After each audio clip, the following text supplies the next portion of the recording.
My late husband had a son he never told me about. Now my daughter wants to know her brother. My life was turned upside down last month when I was informed of my husband's death in a work-related accident. This was hard enough to cope with, but shortly before the funeral a young man at my house, claiming to be my late husband's son, showed up. My husband didn't speak a word about him to me. He claimed to have not known about me or either of my daughters until he was notified of my husband's death and found the obituary in the online version of our local paper.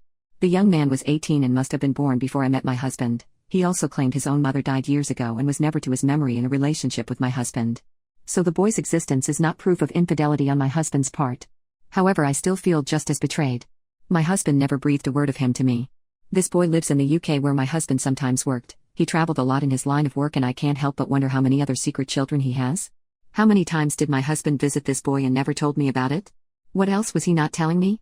This boy had pictures with himself and my husband at various ages.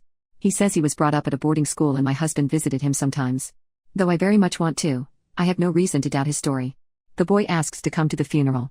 I want to say no, but I feel like I have no right. My kids see me talking to this stranger and poke their heads in to ask what's going on. Before I can stop him, the boy introduces himself to them as their half-brother. Now not only do I have to figure out how to cope with all this information myself, but I also have to find some way to explain it to my children.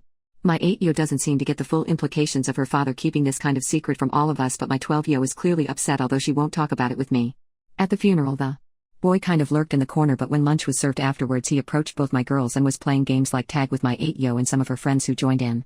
I didn't think this was appropriate, and when I told him, he apologized and said he did it to raise her spirits and it's what people did for him when his mother died, to cheer him up.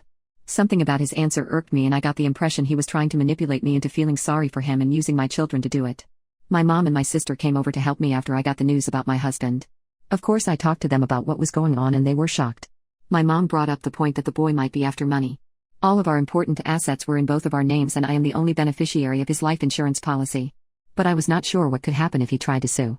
I asked the boy frankly if money is what he was after and he said, "No, I couldn't take any of your money. You have kids to take care of."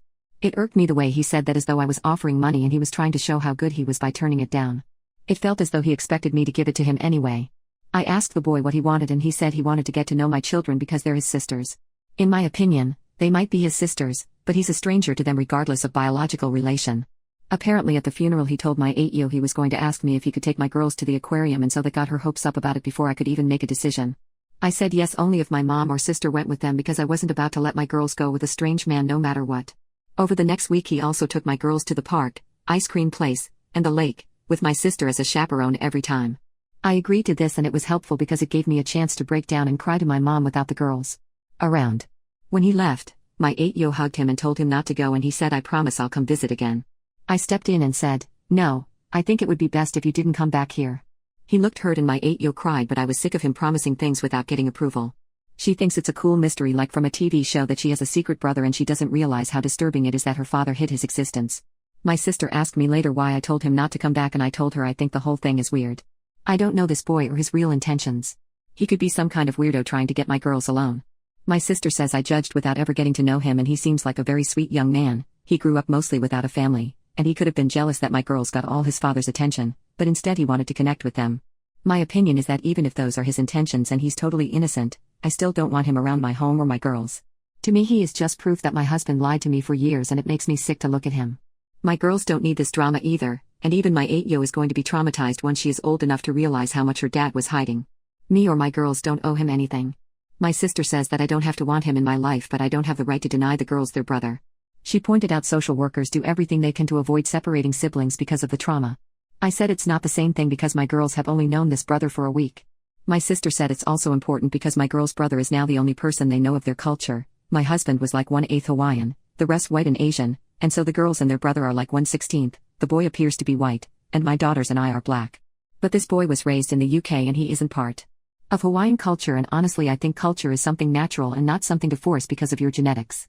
My girls don't live in Hawaii, they live in Oregon, so that is their culture. Not black culture or Hawaiian culture. I don't force myself or my girls to participate in African culture just because of our genetics. I thought my 8-year would get over her brother, and she did go several weeks without asking about him, but yesterday she asked about him again. I feel bad about ever allowing them to go anywhere together and bond. I wish I'd handled the whole thing differently, and now I don't know how to explain the situation to my kids. My 12-year hasn't asked about her brother, but she has been extremely closed off since her father's death, and I don't know how this issue might be complicating what she's feeling. Go to part 2.